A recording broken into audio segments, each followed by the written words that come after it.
আসসালামু আলাইকুম, welcome to my channel Nasima's kitchen. আজকে আমি তৈরি করব আমফিন্নি তৈরি করতে আমার যা যা লাগছে। এখানে আমি 1 লিটার দুধ আগের থেকে জাল করে নিয়েছি, আর এখানে এই সাইজের 4টা আম কেটে টুকরো করে নিয়েছি।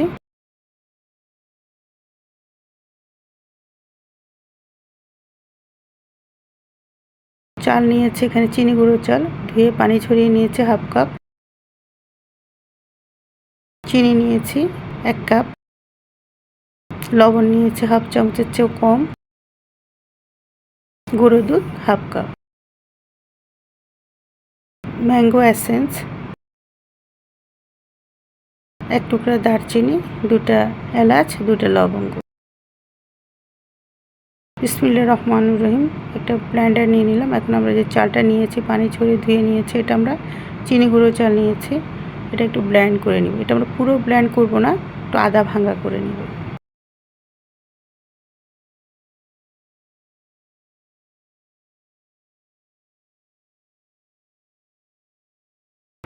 হয়ে গিয়েছে, আমরা একটু এরকম ভাঙা ভাঙা করে নিয়েছি।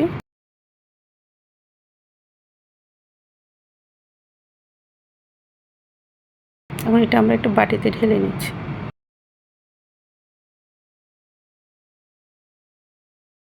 দুধটা নিয়ে নিচ্ছি। দুধটা আমি আগে জাল করে রেখেছিলাম।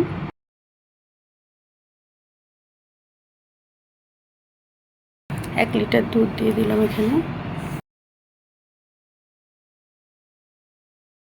যে চালগুলো গুঁড়ো করে নিয়েছি চালটা দিয়ে দিচ্ছি। লবণ দিয়ে দিলাম। দিয়ে দিচ্ছি গুঁড়ো দুধ।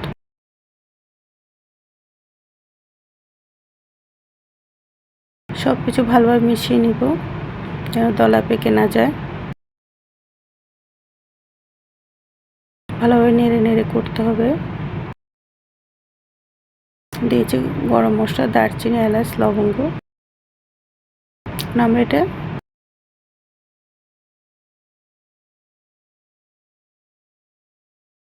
নেড়ে নেড়ে রান্না করতে হবে এটা 8-10 মিনিট। কারণ এটা যতক্ষণ পর্যন্ত চালটা ভালোভাবে সিদ্ধ হয়ে যাবে আর ফিনিটা ঘন হয়ে যাবে ততক্ষণ পর্যন্ত আমাদের এটা রান্না করতে হবে। নেড়ে নেড়ে করতে হবে, যেহেতু এখানে আমরা চাল দিয়েছি লেগে যেতে পারে। আমাদের ফিনি অনেকটা ঘন হয়ে গিয়েছে, চালটাও সিদ্ধ হয়ে গিয়েছে।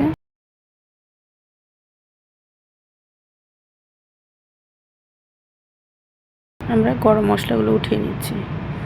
যে আমরা এলাচ, দারচিনি, লবঙ্গ দিয়েছিলাম ওগুলো আমরা উঠিয়ে নিচ্ছি। এখন আমরা এখানে চিনি অ্যাড করে দিচ্ছি 1.5 কাপ। ভালোভাবে চিনিটা জাল দিয়ে নিলে আমাদের ফিনি রেডি। আমরা এখানে কয়েকটা ছোট বোল নিয়ে নিলাম। বোল আমরা কিছুটা ফিনি দিয়ে দিচ্ছি।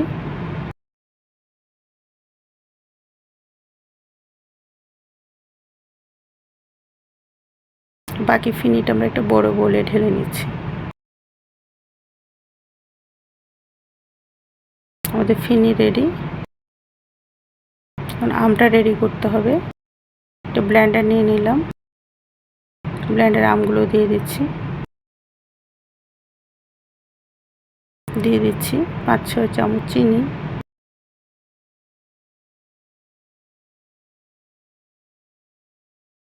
5-6 ফোঁটা ম্যাঙ্গো এসেন্স। ম্যাঙ্গো এসেন্সটা অবশ্যই দিতে চেষ্টা করবেন, এতে সুন্দর একটা অ্যারোমা পাওয়া যাবে।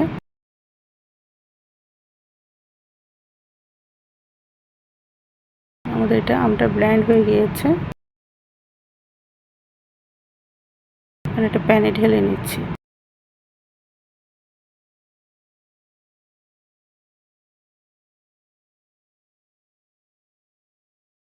আমরা এটা জাল করে নিব 6-7 মিনিট। খুব ভালোভাবে আমটাকে ফুটিয়ে নিতে হবে, নেড়ে নেড়ে করতে হবে যেন নিচে লেগে না যায়। যেহেতু আমরা ম্যাঙ্গো এসেন্স দিয়েছি, খুব সুন্দর একটা অ্যারোমা বেরিয়েছে।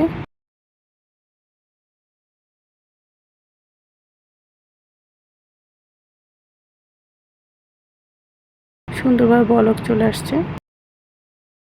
আর কিছুক্ষণ নেড়ে চেড়ে নিব। এর ঘনত্বটা এরকম হবে। এবার চুলাটা বন্ধ করে দিলাম, নেড়ে হালকা নেড়ে চেড়ে ঠান্ডা করে নিই। হালকা ঠান্ডা হওয়ার পরে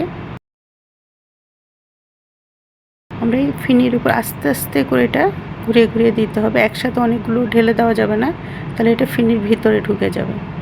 আমরা আস্তে আস্তে করে দিব। ঠিক একইভাবে ছোটো বাটিগুলোতে আমরা দিয়ে দিচ্ছি।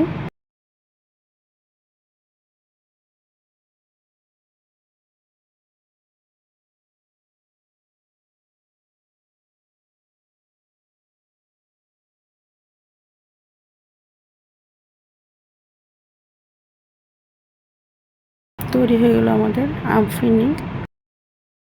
দেখতে যতটা লোভনীয়, খেতে তার চেয়ে অনেক বেশি মজাদার। খুব অল্প সময়ে তৈরি করে ফেলা যায়। ফিনি তো আমরা সবাই বাসায় রান্না করি। এভাবে আমফিনিটা তৈরি করে স্বাদ নিন। একদম ইজি রেসিপি, এর স্বাদ মুখে লেগে থাকবে অনেক দিন ইনশাল্লাহ। আমি যেভাবে আমফিনিটা তৈরি করি সেটা আপনাদের সাথে শেয়ার করলাম। এভাবে একবার তৈরি করে দেখবেন, ভালো লাগবে ইনশাল্লাহ।